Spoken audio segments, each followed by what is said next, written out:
My name is Gina Taberski. I am the contracts director here at UCAR. And so we're switching out what we had intended to do, because a lot of the conversation today has answered a lot of the questions that we ourselves were going to ask and get responses for the audience. So we're being agile here. And what we decided to do is actually a use case instead, so that the audience could understand how UCAR as an organization is applying this in a practical manner, and where we start and where we may end up within our various labs and programs in terms of what we've accepted on their behalf, and then how they're going to go about implementing what we've accepted from a contracts perspective. So how does that sound to everybody? Is that helpful? Okay. All right. Chris Kennedy, Associate General Counsel, and as Gina said, this was planned for tomorrow. So our general theme was around how do we balance our obligations, our desire to get our science out there, make our research available to everyone, and balance the needs, the cybersecurity requirements. So it is always a balance, and I'm proud to say I do know the members of our cybersecurity team. They are in a different building. But we know that we have that tension, and so as Gina said, what we thought we would do here is go through kind of our process and invite others to comment on it and go from there. Certainly, and Mark, if you want to opine on what we're doing and whether you have any best practices that we as an organization or our fellow FFRDCs, universities could implement, that would be very helpful as well. Oh, yeah, absolutely. Now, one of the things that I've noticed, and this is a theme with anybody who's looking to do any kind of standardization or reform to implement or align business practices to the CUI program, is, addressing these, what we call silos of excellence, where everybody is doing their job really well and they're not necessarily talking to other folks. And one of the things that we want to do with the implementation of the CUI program inside and outside of the government is to get folks to actually start talking to each other and working together for a solution, because I think that one of the themes that I covered this morning was that regardless of who's leading this charge, they're probably not going to be able to do it alone. It isn't just a systems issue, it isn't just an incident issue or a training issue or even a physical security issue, it's an organizational issue. So getting that governance structure or that leadership pool together and getting them on the same page on what it means to implement, and also just defining what that end goal looks like. Always start with the end in mind. You want to enhance security, you want there to be communication when something happens and some sort of a coordinated response, because something is always going to happen. We're preparing for something. It isn't just security for the sake of security, it's security in response to something. Excellent. So from a UCAR perspective, the contracts office here engages very early on. So we have several types of funding, and certainly Michael Thompson alluded to the NSF cooperative agreement, where these requirements are not embedded in that agreement, but we have over 600 active agreements in this organization, and many of those do include federal acquisition regulations or the DFARS. So even though our largest and our primary agreement does not, as an organization, we do have to comply with these NIST standards. So what do? When an RFP, a request for a proposal, first hits the street and we are responding to that proposal, our budget office, whether it be the NCAR budget office or our UCAR Community Programs budget office, engages with my office immediately. They forward the announcement to us. Our role is to review the terms in that announcement and to call out, if you will, those provisions that may or may not be acceptable to the lab or program here. One of those being the NIST standards, because we do recognize that it requires additional effort and budget on the part of the lab and program to comply. So we will ask to meet with our principal investigators and their administration, and we will explain what those standards mean. We will engage Bob Williams, Jose, at times in those conversations as well, so they can describe what it will take to comply with those standards from a lab perspective. We will also assist by reviewing their statements of work. We can tell a lot and understand where we might have some vulnerabilities in terms of what are our deliverables back to the customer. Once we understand that, we may take exception to those standards right at the outset to put the agency on notice that UCAR may not be able to comply in its strictest sense with these standards, but we'd like to work with them so that they can understand how we might be able to comply with these requirements. We are fortunate in this organization that some of these awards are directed to UCAR. So they're motivated, if you will, to work with us on this and come to a compromise with our organization. So once we engage with them, we get an email or something saying, yes, it's our intent to award. We will review the contract with the same level of detail. We will sit down with our labs and programs and go through it and say, this is where we ended up. If those NIST standards end up being contained within the agreement, then we'll say, okay, how can we comply? What might this look like for your lab or program? What we've also done is if we have an umbrella type agreement, an IDIQ, what we have been successful doing is negotiating with the agency to say, okay, we'll accept these provisions at the umbrella level. Will you agree to negotiate with us on a task order by task order basis? Depending upon the nature of the work, they may or may not apply.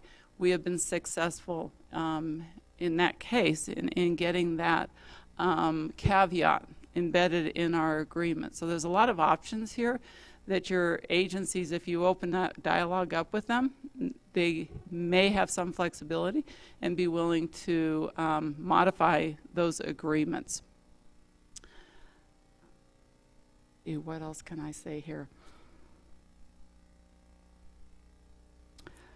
The other component of this from a UCAR's perspective, in terms of once we've accepted the language in the agreement, there is an expectation that the lab and program take over responsibility for the adherence to those terms.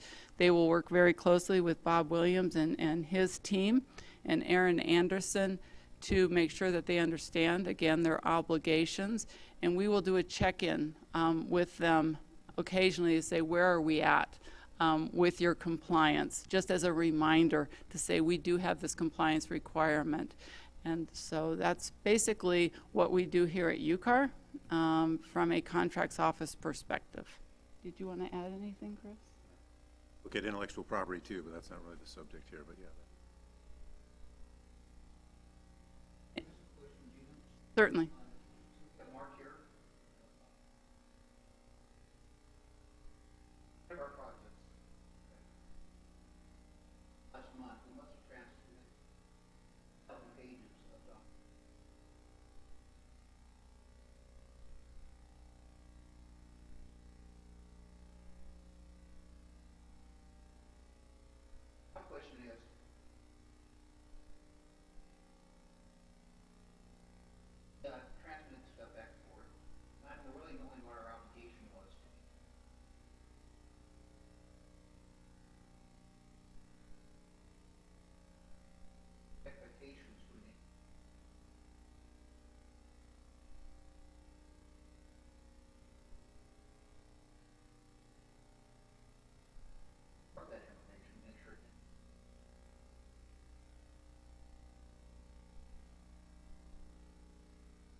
No, it's fine. And I think that information is going to flow all over the place, and information that's already considered to be CUI is flowing actively between the government, non-federal entities right now. As the program is implemented, you're going to see more and more of this information marked and protected, or marked, and there's an expectation of some sort of protection when you receive it. As you get awareness about the CUI program, those markings will mean something. You know, like I talked about earlier, of course, if you get something that's marked CUI and then some kind of a dissemination control, the expectation is that you will respect the dissemination control. It is kind of a leap of faith every time that the government shares information with anybody that they're going to protect it the way we want to. But we realize that information needs to flow. One of the goals in the program, and this is something that was addressed on, I think, the first panel I was on, is, of course, to protect the information, make sure authorized or unauthorized people don't get access. But the other side of that coin is making sure that the right people do. You know, so if you find yourself in receipt of something marked as being CUI, somebody on the other end has made the determination that you're an authorized recipient of that information. And sometimes that information is shared with you in association with a contract or an agreement where there are terms in regard to how that information should be safeguarded. Other times there may not be an agreement in place. This is very common whenever we share actionable, sensitive, unclassified law enforcement information with the state and local folks. You know, we would like them to protect this information, but they also need the information to protect infrastructure, things like bridges and tunnels and, you know, water supplies and things like that. So when we share it with them, we're telling them, hey, this information is sensitive. There are restrictions associated with it, but hey, you know, do your best with protecting the information. Really, you're only obligated to protect this information through some sort of an agreement. And agreements under the CUI program are going to be very different from what they look like today. Right now, they're very vague on what to protect and how to protect the information. As the CUI program is implemented, you're going to see a lot more clarity in what those contracts and agreements contain. You know, you're going to know exactly what categories of information are there and how to share them. Huh?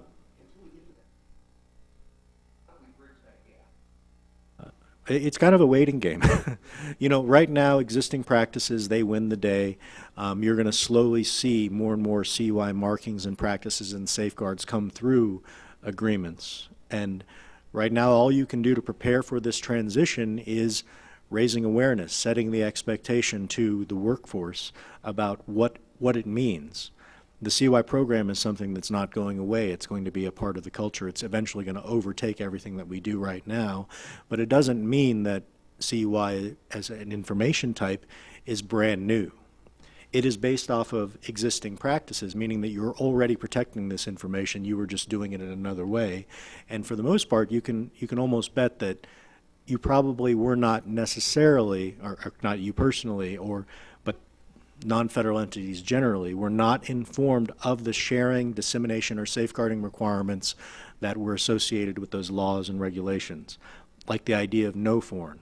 You know, that's a hard marking that will be put on CUI when there is actually a requirement in the law that foreign nationals shouldn't get access to it, or whenever there's a requirement that it only go to certain individuals or organizations. You know, this is something that I spoke about earlier, that the government, we don't emphasize or we don't do anything unless we have to or unless we need to.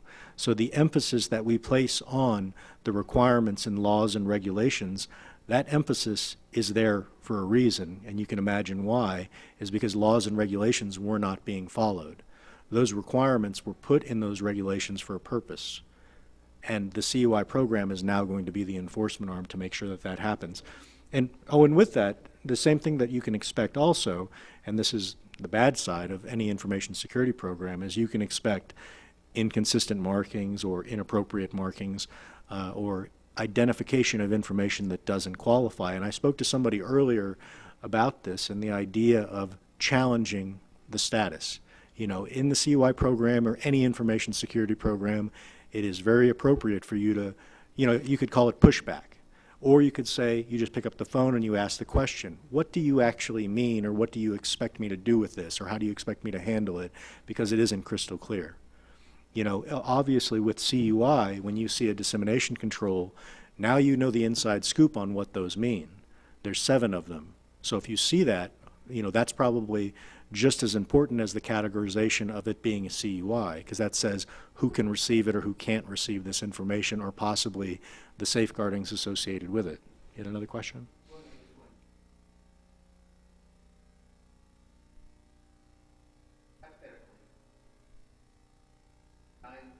received.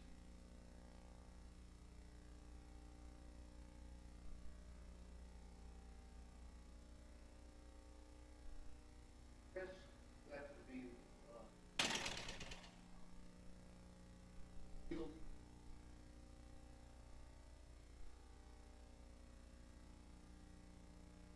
Until such time as we really.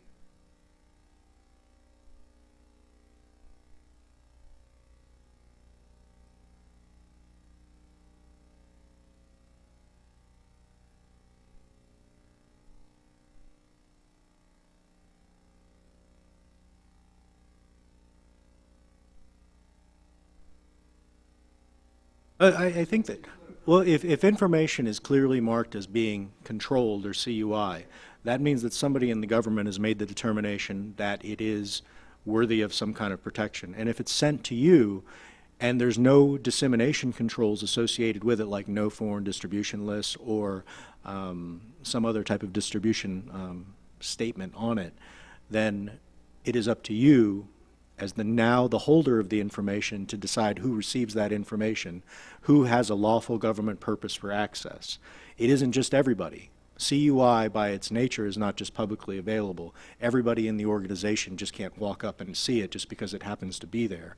So if you're the focal point or you're the entry point into the organization, there's no dissemination controls identified on it to limit its dissemination. It's on you to say, okay, I need to send this around because it is important, especially, let's say, it's vulnerability information or threat information in regard to systems. You know, send it to everybody who could possibly impact or make things right. That's the purpose of us sending it to you in the first place.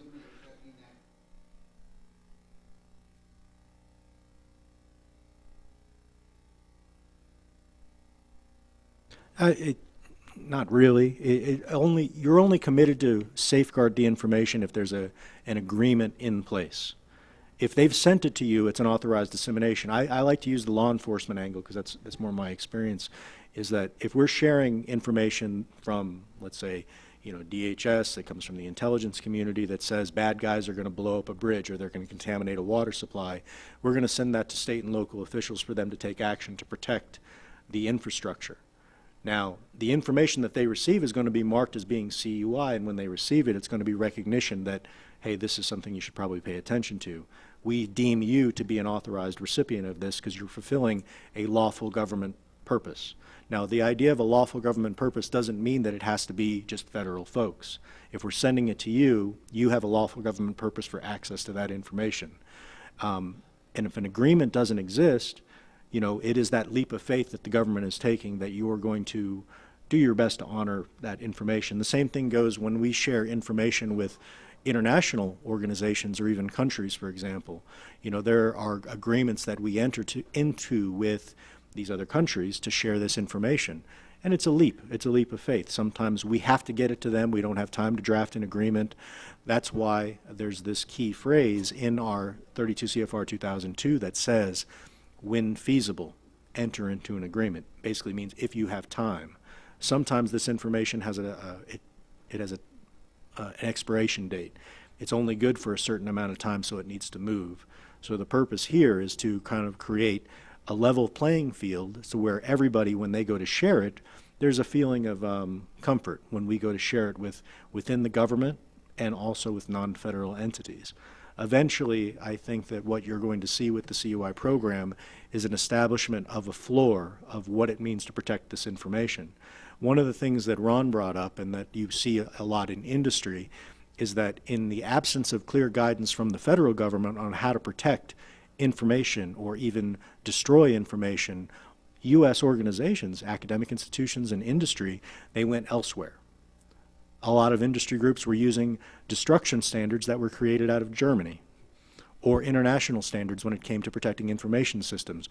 We do have standards in the government, but there wasn't anything to require their use or to compel folks or to even make a declaration that this is security, good security, until we have the CUI program. I'm not saying the CUI program is perfect. There are holes in every security program, but it's a starting point. And one of the things that this gentleman over there, when I responded to a question, was that it evolves. Information security, the CUI program, and how you protect your information, it shouldn't stagnate.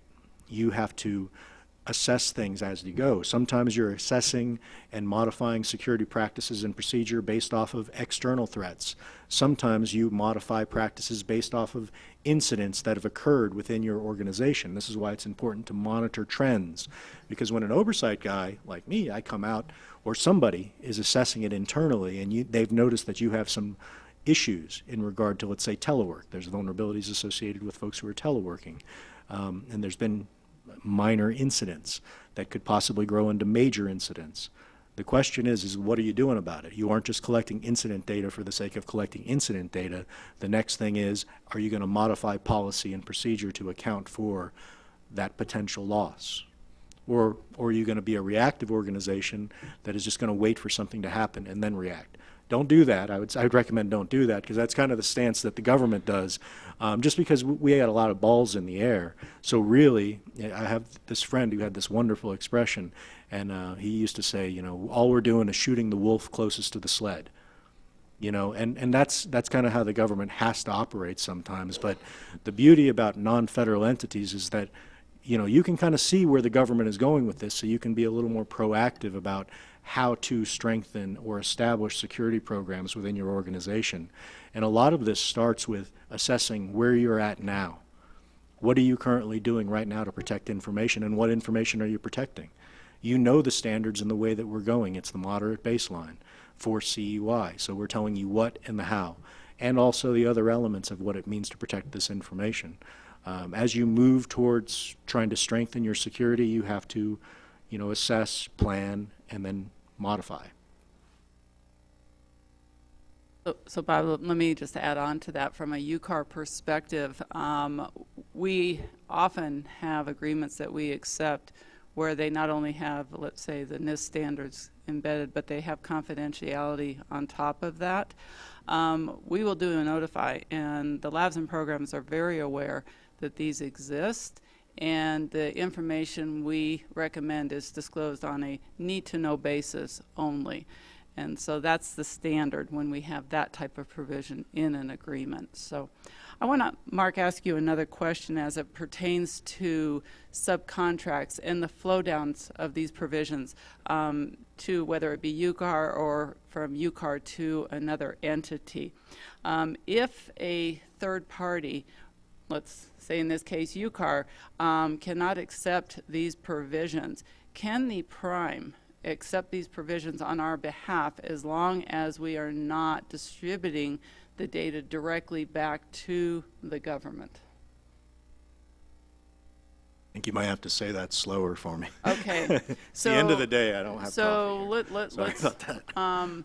we have let's use Lockheed as an example. They have the prime agreement with the government. They have accepted the NIST provisions. They are required to flow those down to UCAR, but UCAR is really more engaged on the research aspect of the program. We are not involved, let's say, in the military side. So we're doing more research underneath it, yet they're required to flow it down. If we are simply doing the research component, is there any opportunity for us to take exception to the standard because we are only doing research? So short answer is yes. I love giving short answers. So you can't always push back on things, and this is one of the things that we want requirements to flow down when it's appropriate for them to flow down. And you know, the supply chain is extensive, and a lot of times the folks who are downstream, they're not providing or asked to support anything related to CUI, or the mission changes the further and further you get down there. You know, so I'd say that it is absolutely very appropriate to push back and describe the situation and describe the information and how it's going to be used, and the non-applicability of those requirements in that situation. You know, I mean, we're talking, you know, generalities here, but for the most part, you know, a lot of folks, industry, and who are subject to some of these requirements that are being pushed out through, like the DFARS or some of the other acquisition regulations by agencies, you know, they reach out, they're like, what do you do? And of course, you just have to go back and push back on some of these questions. A lot of them were very simple, when the 171 requirements were pushed onto them or even the supply chain, they made it really clear that, we aren't doing anything with information, or what we're doing is we're not using our systems for it. So the requirement didn't make sense for them to even see it. So it was very appropriate to say, not applicable, and explain that. And then, if the government, and a lot of times we are hard-headed, but you have to try your best to explain it to these guys that it doesn't relate, and hopefully it'll make sense. And right now, there's a state of understanding in the government that doesn't align with what Washington, D.C. is doing. With the CUI program, there's a disconnect between the folks who are actually administering these contracts and agreements that we need to bridge that gap. So we are working to do that within agencies as we implement. Some of these components or elements are actually kind of getting ahead of themselves, meaning that they're pushing out CUI requirements ahead of, let's say, the Department of Defense. The Department of Defense actually pushed out very specific guidance to their components that said, hey, we are doing this, hold up a minute, don't get ahead of us. The CUI requirements like marking and safeguarding that are going to be articulated in the Volume 4 are still being worked out. So that's kind of the thing that we're trying to do right now inside of at DC is get these, we call them senior agency officials and program managers, to start taking a more active role in training their acquisition folks, their agreements folks, into what these requirements are and being able to answer these types of questions. So this way, when the folks who are at those major components receive them, they receive the pushback. They don't just do a knee-jerk reaction and say, nope, you have to do it. Everything. It's in the contract. You have to do it. That's not the answer. They have to take it based upon how the information is going to be used and what that information is. Some of this information will not be CUI. It's one of the reoccurring themes that we try to talk about with the CUI program. It is a house cleaning effort, meaning that everything under the sun that's currently protected as FOUO or sensitive won't qualify for being CUI, so it will not be subject to those controls and requirements.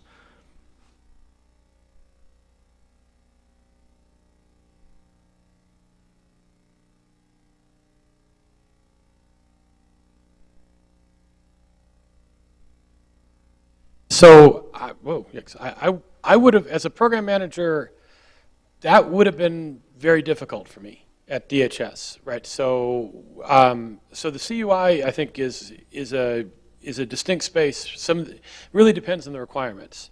So, one thing that we definitely would not have allowed is just a not applicable, right? We would need to see kind of a detailed explanation of why it's not applicable, and I think you're suggesting the same thing, but even for that flow down, right? There could be data in there. It could be that especially if it's I'm assuming with the Northrop, it's a defense-related contract that there could be stuff that can be inferred. There could be restrictions on foreign national access there, and so I want to push back on that a little bit and say that would not have been easy with DHS to just say, oh, the subcontract doesn't get to do that. This is actually part of the CUI program, is that folks right now in the government, they have pretty strong instincts about what needs to be protected. When we think about the CUI program, it's a reform, it's house cleaning, it's stopping folks from asserting those gut instincts. The gut instincts are right, but those gut instincts need to be codified into some sort of a regulation. DHS is an agency with regulatory authority, so if there is a need to take the gut instincts that these program managers feel, there's a process now within agencies to create some sort of a regulation to make that stuff legal under the program. And the give and take that happens with whenever anybody does push back, there's going to be even pushback from the government. They're like, no, it is this. And the government's response needs to be, it is CUI because of this. It isn't, oh, this is sensitive because of this, this, and this. There needs to be a stronger response from the government. But it's okay for the government to push back too, and I guarantee you that they will, because if they're pushing it out there, sometimes they take that broadsword approach and say, everybody do it. And then when there's details provided from the folks downstream about what it actually is, they could bend. And I have seen the bending. But there's also the part where the government says, oh no, this is really this, and this is why it's sensitive, this very specific information. When we talk about, let's say, agricultural information that's found on the CUI registry, that really comes down to, let's say, imagery. So that's that information. And when you think about agriculture, what does that really mean? It's actually, imagery looking down, and how that information is used. It's used for a very specific purpose, and it needs to be, before it's made publicly available, it needs to be redacted somewhat. So there is room for pushback on both sides, but the message, of course, right now is that there's an education gap inside of agencies on what the CUI program is, and also a gap in implementation. It's going to take some time for the policies to be developed and the training to actually reach the guys on the front lines who are actually administering the contracts and having the back and forth with these non-federal entities in regard to these contracts and agreements.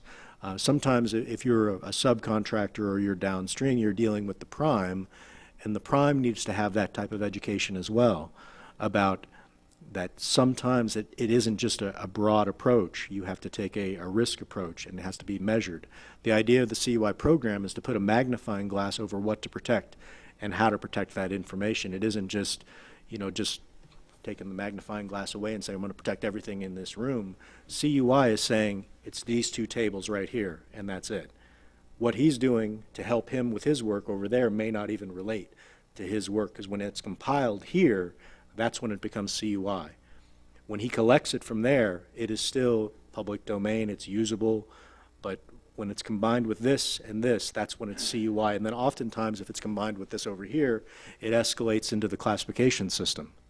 And that's what we have. We don't like to say that the CUI program is a fourth classification, but it sure heck feels like it sometimes. And there definitely is an impact whenever there's a loss. We do have those power words that I was talking about, and they do sound pretty grave. And there are impacts to national security, even though we kind of downplay them a little bit. And oftentimes when you're thinking about CUI categories and subcategories, oftentimes information, let's say like protected controlled infrastructure information or sensitive security information, which are specified types of CUI, these are just CUI because of how the information needed to be moved. It only takes a breath for that information to cross over to become classified. But because of who needs to receive that information and the need to share it with folks who don't necessarily have security clearances, but they're subject to other measures, that's why it's in this world. That's why those regulations are so prescriptive.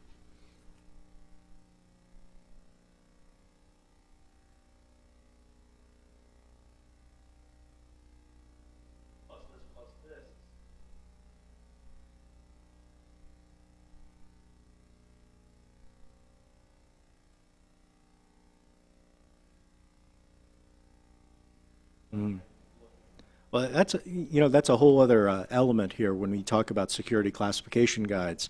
Security classification guides right now, the thing that tells you what in fact is classified, oftentimes agencies either classify a classification guide or they'll mark it as being for official use only or sensitive information. Those class guides, you can imagine in the future, are probably going to be marked as being CUI. Or there could be some kind of government-wide policy to make a line in the sand that says all classification guides are going to be CUI. And they could have CUI in them, but by their nature of what they describe, the combination of this, this, and this equals this, that could be something that warrants protection, because it is being protected right now. So a little bit of a change.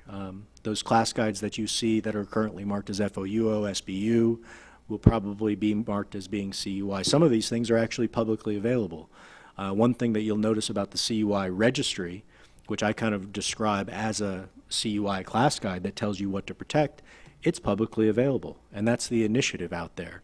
And it's made publicly available deliberately, and the reason for this is because right now in the government, and sometimes by extension in non-federal environments, we're very secretive, about what we're protecting, or even how we protect that information. Within agencies, for example, there are policies that describe how to protect sensitive information were often marked as being FOUO or sensitive. Very scary when you think about agency personnel who need to know how to protect this information not being given access to the very information that they needed to protect the information. A good sea story, I was in the Navy, so we talk about sea stories. This is like real world stuff. So a couple weeks ago, when the White House issued this memorandum, to agencies that said, train your folks on how to mark or how to identify sensitive information and the unauthorized disclosures, what to do, reporting, things like that.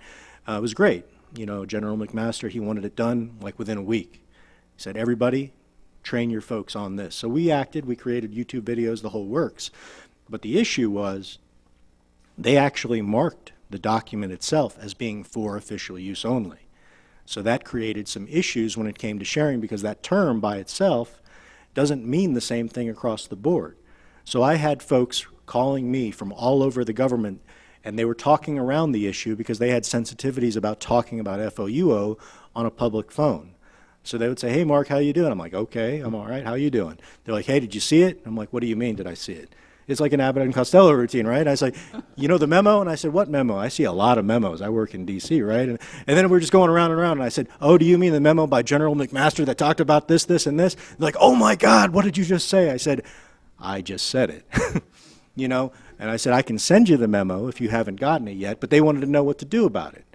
You know, so you can imagine that that's the problem with something that's marked as FOUO. Now, of course, eventually, the National Security Council, the Office of the President, the entire executive branch will move towards these markings to where there won't be such sensitivity about what the heck this is and what to do with it. But you can imagine this was a memo that just talked about training people about unauthorized disclosures related to classified and CUI. And it was met with all this suspicion. And there were some agencies that said, you know what, I don't know what to do with this because according to my agency policy, I can't even share it with people. I was like, really? That is a problem. That's why we need a CUI program. So tell you what, you give me your distribution list and I'll send it to them. And that's exactly what I did. So you can imagine that, you know, we need help, you know. So hopefully the next issuance from the White House will actually be marked appropriately. But that's something that just happened, you know, in the past couple weeks, you know, and it caused a stir. But there was a need for it. But kind of, you know, we kind of identified the problem with them even issuing the memo about when it comes to sensitive information and the issues. So I'm just wondering how many folks we have outside of UCAR here and what your labs or programs, organizations are doing to comply with these requirements, if you're able to share, and that we could build some best practices around this. Are we all UCAR?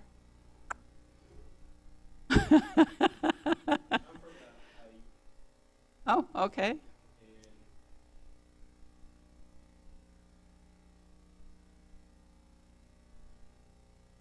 Mm-hmm.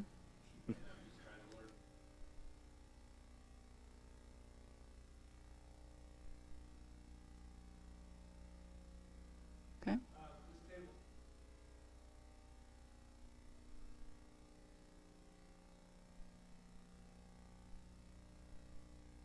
I would say is that we're working.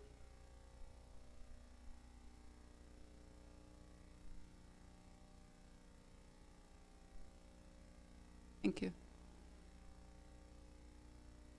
Actually, I have one more thing to add on the idea of, you know, everybody wants to know what everybody's doing to address this, you know, and the same thing goes with agencies. Everybody wants to know where everybody's at, what they're doing in the process. So we're hoping that this effort will start to create this crosstalk so that way everybody doesn't have to reinvent the wheel when it comes to things. One of the things that Ron and I and folks in DC who are familiar with the CUI program are trying to do is to create folks who are wickedly dangerous as far as their knowledge goes about the CUI program, implementation, the options that are available, where it is appropriate to push back. And I would say it's always appropriate. You always got to ask a question. Nobody's going to beat you up for it, you know, but creating that network of folks to where they can start to share these policies and practices about what they're doing, and even going so far as to say why they're implementing certain measures over other things. The incidents that occur within organizations across the board are often kept very secretive because nobody wants to, you know, expose what's going on within their agency or their organization as far as vulnerabilities go. But that's actually how we get stronger. We got to start talking about it. What happened? Why did it happen? Could it have happened anywhere else? The answer is yes. You know, a lot of times when I talk to state governments, there's incidents that have occurred within state governments, either at the town, the county, the city level, and everybody's protecting the information generally the same way, but everybody seems to take the stance, that happened in that town, not our town, so we're okay, right? No, you're not. Because if you're doing it all the same way, you possibly have the same type of vulnerabilities. And when you think about vulnerabilities, they aren't all just technological vulnerabilities. You really have to emphasize that requirement that's in the 853 and the 171 and even in the CUI program when it comes to training and awareness. What does that training and awareness include? It isn't just what to protect and how to protect it. It's also speaking to reporting. People need to know when to raise that flag about when things don't seem quite right. Usually if you have to take a second glance or you have to think about it even for a second, that's probably where you should pick up the phone. A lot of times whenever there were incidents involving the unauthorized disclosure or the handling of sensitive information, they were indicators, either technological indicators about what was going on within the network or personality indicators. And folks, for the strangest reasons, did not raise the flag. They're like, oh, you know, that guy's going to invite me to a barbecue soon. I don't want to raise the flag because I like his barbecue. It's ridiculous. Raise the flag. His wife will probably make the barbecue when he's in jail. You know, it's like one of those things. But the idea is that we have to be okay with reporting. If it's nothing, it will be nothing. Somebody will run it down. Believe me, there's guys out there, you know, like me and probably some of the folks in the room here who this is their business, to run down those bright lights that occur. You know, we're like people with ADD. Every time we see a bright light, we're like, oh, what's that, what's that, what's that? But every one of those things needs to be run to ground. If it's nothing, it'll be nothing. If it's something, we're going to do something about it. The other conversation I thought might be interesting to have is, as UCAR as an organization, we host a lot of foreign nationals here. It's part of our purpose, it's part of our mission. And though I understand the requirements in terms of the dissemination of information to foreign nationals, because of the type of research we do here, it's almost a given we will be sharing information, not only directly, but indirectly through our websites and seminars and workshops and things of that nature. So can you speak to that and that dissemination? So the idea of no foreign and no foreign nationals, I mean, that's a thing. When you get it through contracts and agreements or information that's marked to be no foreign, you have to honor and respect it. Of course, if that information does get out because it was marked for a reason, it's a situation. You know, if you're talking about export control information, you're looking at, you know, violation of laws and regulations. And the marking or the indicator on the page was your alert that, hey, this information shouldn't be disseminated or shared with these folks. And if you do it, you're in violation, not just of the CUI program, but the applicable laws that relate to it. We understand that information does need to flow, sometimes, you know, just for the good of, you know, the planet and the environment, whatever we're talking about. But there is an impact, and sometimes our motivations for pursuing certain types of research are different than others. You know, you have other countries, you know, they come here and they're finding out what we're doing. They take it back and they do something with it. And maybe they start to do their own research. Maybe they don't share their research with us the way we share our research with them. So it could be viewed as a one-sided relationship where we're always giving and we're not actually getting anything out of it. And there are dangers to that. You can't stop the way that you do business, but you have to also be aware that sometimes, you know, organizations out there, or, you know, foreign entities, they have another agenda, you know, that they're looking at. And sometimes with foreign entities, when you're talking about espionage and the insider threats and the vulnerabilities associated from a personnel standpoint, some of these guys are in it for the long game. You know, sometimes it isn't who you are today, it's who you're going to be one day. They can see, sometimes, you know, like in the Navy, for example, we knew when folks were already a Navy commander who was already very likely to be a captain or even an admiral one day. Or if you knew where people were going to be stationed, you knew what they were going to be access to or have access to. And the same thing goes for government and civil organizations. Where you're at today, but where you're at 10 years from now, if you follow on a righteous career path, you could be the director of an organization. And information or contacts that you made, foreign contacts or questionable contacts, could come back one day. And that's the idea, is that folks are playing this long game with information security. There's a lot of organizations out there, countries, that are very patient when it comes to extracting this information. Like Ron mentioned it, sometimes it is a slow bleed, it's a slow extraction, it's little bits of information that they're getting, and sometimes they're getting it from multiple sources and putting it together later on. So just kind of be aware of those connections and what they mean. In the classified community, we are required to report any foreign contact that we have. In the CUI world, you're not required to report that because there's no background investigation requirement for most types of CUI. There's no reporting requirement for suspicious contacts that you may have that happen, like if you're on vacation in Europe somewhere and somebody comes up to you and they're trying to be friendly and they start asking questions. Oh, where do you work? Oh, I happen to have connections there just by coincidence. It's a real miracle. You know, you run into somebody who has some kind of familiarity with you in a foreign country, and all of a sudden you've maintained foreign contact, and one day you get a security clearance, you have to report that, and you find out why you didn't get a security clearance because that person was a foreign actor.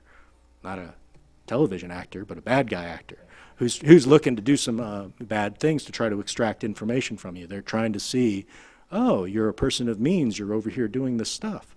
You know, when I was stationed over in Europe, whenever we went to any country, being somebody with an active security clearance, access to good stuff, we were always suspicious of folks. We had just kind of ingrained it in you. They're like, all of a sudden, when you go overseas and you're a guy, all of a sudden you're a lot more better looking for some reason.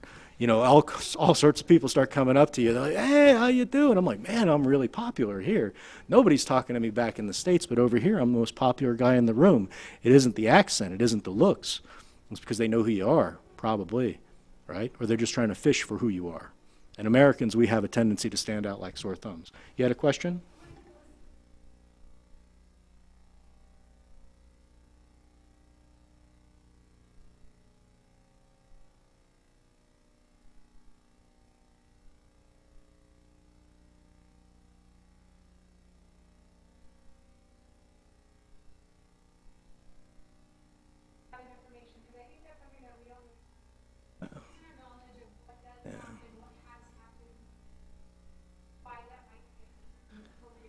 Oh, there are examples, and we use them oftentimes in the classified environment, and sometimes the details we can't get into.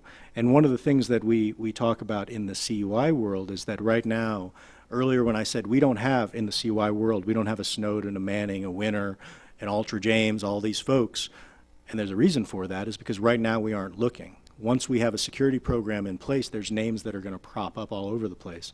There was a couple of examples where you know, foreign interest is always a thing when it comes to, let's say, industry and access to classified information. There's something called a FOCI determination, a foreign ownership and control and influence. This is a thing when we're thinking about, you know, granting a facility security clearance to a company who's going to do business with us, where there's an expectation where they handle and protect classified information. So we make this determination. And a lot of times companies are, you know, they are checked off of the list as far as, we're not going to do business with you in this realm because of this foreign ownership and involvement. Now, I think that as this, you know, things right now, there are sensitivities with talking about those things, but a lot of the examples are in the classified arena about how foreign ownership and influence on contacts have been used to extract and exploit information. The actual examples of it in the industry or even the corporate world, you know, they're apparent. You know, when you look at it, that sometimes there is a connection. Actually, I can use one. It deals with classified information, and it talks about the gentleman, Ultra James, right?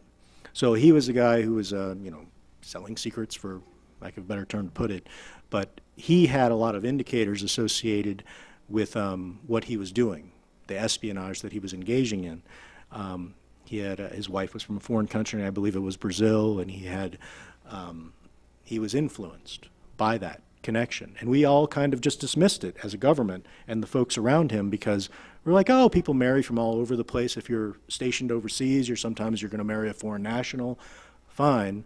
But sometimes that relationship kind of grows into something. And sometimes it was created specifically for the purpose of extracting information, and sometimes it was just a motivation for that. You know, it kind of gives them a connection.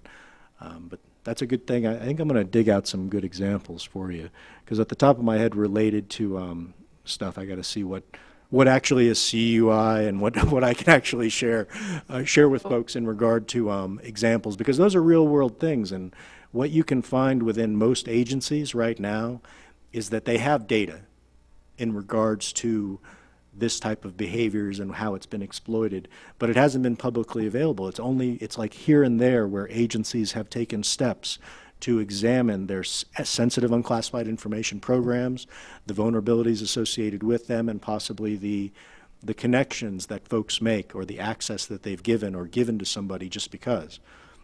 These are things that are going to be more and more obvious as we implement the program. These type of data that we have in the classified community, where we love to give examples of the latest spy cases where folks are extracting information and the various motivations. You can imagine in a couple of years when I come out here and talk to folks, if you guys will have me back, right, I will come out here and I'll give you these examples, because we're going to have a program in place where that data will be collected. And then we're sharing it with you because it could actually be CUI, controlled unclassified information, but we're sharing it because you have a lawful government purpose for access. Everybody in the room is arguably going to be involved in some level in protecting this information. You're either going to be a handler, recipient, you're managing the IT system, you're working incidents, you're doing physical security, you name it. So you need to know the types of threats and what's actually happened. And hopefully you'll be able to take action to modify things based off of that data. I was going to say, of interest maybe to this audience specifically, because we have been impacted by this, is the change in NASA policy as it pertained to the inclusion of citizens of China descent, or that worked for Chinese companies or the government, and the fact that we can no longer work with them on NASA-funded awards, whether it be a grant or a contract. So I don't know if you're involved in that decision, but that has had a great impact on the university community as well as the UCAR community. Yeah, so, I mean, we don't like to say China, but we just said it, right? So, but that is actually a real thing, and this goes into the motivations behind what these folks have when they come here to work on research, you know, and the idea that there's unfair advantages. Now, a couple of things that I can speak to in regard to the stealing of technological data. This is stuff that's been highlighted by the FBI. It's been sanitized, and I'm going to kind of just summarize it, but there's been examples. Everybody knows about wind turbines, right? You've ever heard the example of what went on with, there's a company, I think they were based out of Pennsylvania, and they made it their business to create these fancy wind turbines, and they were selling them to the world. Business was good, right? American-made company, and they were selling a lot of these things to China. They were protecting their infrastructure in a very particular way, and all of a sudden, business was good for a number of years. Then all of a sudden, China said, you know what? We don't need to do business with you anymore. And all of a sudden, they're like, why? All of a sudden, China's in the business of creating those wind turbines. And when they went out there to do their inspection and assessment of what was going on, they found that not only had they just reverse engineered their designs, but they had upgraded based off of what they were getting ready to release in regard to the US-based companies' designs. And the only way they could have gotten that is from some sort of insider or some kind of extraction of their information. So this is a real thing. I mean, I don't know if it had a government connection so much, but the FBI got involved, and they highlighted as a real concern for how some countries operate, because now they're in the business of those little turbines, and that business in the States is out of business. They turned their lights out, all because of data extraction. Reverse engineering is just the way of doing business. But one of the things that to keep in mind is that our intelligence gathering services that we have here in the United States, we typically don't use them, or we don't use them, you know, for targeting commercial enterprises, you know, of other countries. We don't go over to, you know, not Apple, but somewhere in Japan or, you know, China and say, you know what, we're going to look at this target right here, we're going to get all that information and we're just going to make it available to companies. We don't do that. Other countries, they don't have those type of scruples. They're in the business of making their country super and awesome, right? So they're going to do whatever they can. So the idea of, I've had some experience with the Chinese and what we do whenever we vet these folks, because we do vet them to make sure that they're not, you know, quote unquote bad guys, right? Or folks who are actually part of their intelligence services trying to extract information from us. But this is the same with all countries, even the ones who are our allies. You know, everybody's kind of watching everybody right now. So I think that, you know, I don't like to say that folks are good or bad. I mean, half the stuff I'm wearing is made in China, right? So it's awesome. But, you know, there is a concern about the motivations of some of these, you know, foreign countries when they come here and they start sending a lot of their students to our universities. And it isn't because we have great universities, you know, it's because we're on the cutting edge of technology and they're there to learn, they're part of the research, and then they take that information back and they go and they make their country great. You know, they aren't necessarily helping us, and whatever the discoveries they make, are they sharing it openly with us? And that's a concern. You know, I'm not saying to stop sharing, just be aware sometimes that there are some other motivations at play. And earlier when I mentioned that one of the things you're likely going to see is this type of data coming from the government. You know, threat data, like these are the types of vulnerabilities, these are the types of things that are likely to happen when you go to these countries. Right now, if you were to go to like State Department site and talk about if you were going on travel to a foreign country, they give you a nice little threat brief about what's going on there. You know, the political climate, the type of crime that you're likely to do, what not to do with your personal electronic devices, because you're very likely going to have your stuff hacked. Right now, we do make it a common practice among most government agencies when there is international travel that we don't let those folks travel with their regular government laptop or their government furnished equipment. That is what they normally use. We give them a loaner laptop. We let them use a specialized email address that's not connected to their stuff. We tell them, hey, go there, have fun, but you know, keep it pretty 1975, you know, where you're not using and plugging into things, because the minute you plug in, you're exposed. The idea of not using hotel kiosks to access sensitive information, that's something that we've had to tell folks, and we have to tell folks for a very specific reason, because that's where the bad guys can attack and get access to information whenever we use that infrastructure over there. So just to add to that, there's one other example. So the wind turbine example is a great example, and I found one other. I verified one other one is public. So another example is at Cornell University. There was actually a researcher, not a faculty member, not a grad student, but a visiting researcher, who was arrested and actually convicted of taking bacterial samples and enzymes back, and that was the intent was, again, not a biological attack, but more of an industrial espionage issue. So on the one hand, as pointed out, you do need to be careful, and when it says no foreign, they mean that, right? But at the same time, we don't want to be too, and I think you were kind of making the point that my boss at DHS used to, his tagline was, cybersecurity is a global sport. A lot of our projects were actually co-funded with international partners, and those partners ranged from what you would consider very close partners to other countries. So the message isn't, foreign nationals bad, stay away.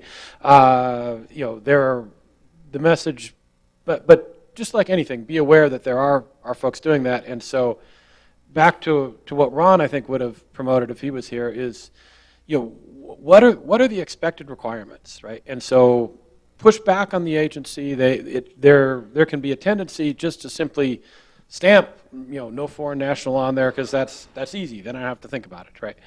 And so you can try pushing back, but at the same time, if you get that stamp, that is a requirement, and you can argue to have the stamp. You can argue to say, oh, that actually shouldn't be a requirement, and then that can get fixed in a future round of the negotiations. But also, it is, and it'd be great if some of the CUI stuff can reveal some more of the information, some more examples to kind of to help illustrate people like, oh, I didn't think of that, and it's not a sort of, crushing, the world will end kind of thing, but there are, there are bad actors in all sectors. Yeah. And when we, as we implement the program, because right now, for the most part, organizations do not have this internal reporting mechanism where these things would even be, raised to officials and documented. But as we develop security programs, and every time that you start training people on what to report, what to protect, and who to report it to, incident reporting will go up. And then we're going to have a nice pool to pull from. It doesn't mean that we were doing things right before. It just means that we didn't have the mechanisms in place for people to report things. Oftentimes, what I've seen when I go out to agencies and organizations is that most organizations do have reporting systems for reporting suspicious behaviors, but those are questionable behaviors around sensitive information. But oftentimes, those reporting mechanisms are not known by the workforce. Just going over to the restroom over there, you see there's a board and it has a lot of numbers to call. Oftentimes, security is just another number, and it gets kind of lost in the mix. So if you are informing the workforce about who to report things to, or even who to go to for questions, it may be lost. And that's something that you have to place special emphasis on as you move into this realm. Establishing that focal point and preparing the focal point for receiving those types of questions is part of this program. You have to be able to address questions when somebody calls you up and says, you know what, this person, approached me, foreign national or not, and they started asking a lot of questions, very specific questions, and now all of a sudden I can't find my badge. There's an issue. Or my keys are missing, or they reported it. They said, oh, the keys to my office, I missed them, I need to report that to the building manager, right? Building managers shouldn't just be saying, oh, here's a new key, enjoy your day. They need to be thinking, I got to change the locks. We need to do an inventory of what was in there to see if anything is missing or misplaced.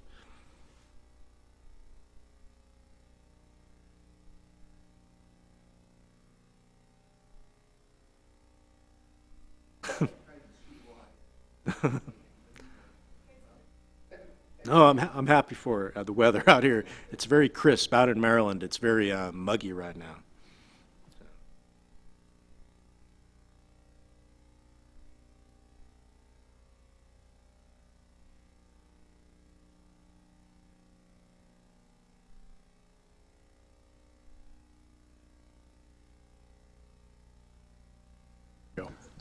I think green is good, right? Yellow's bad. So I would like to, first of all, thank our panel, and then I also want to just kind of close the session for today. So first, let's thank the panel.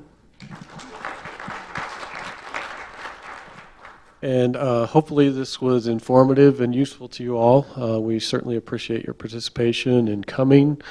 Hopefully this is just the beginning of a dialogue. Most of what I've garnered from today is we really need to work on the disconnects. We really need to work on the feedback loops. I think Gina correctly outlined an excellent process that we follow, but the devil's in the details, and some of the things that I think we need to really work on is timing and who knows what, when, because information late is often not very useful. And I think we heard that in spades today. So those are the kinds of things that I'm thinking about, and hopefully will be useful in some of the discussions tomorrow. I'd encourage people to attend those where they can. And I think with that, we'll close for today. And thank you all.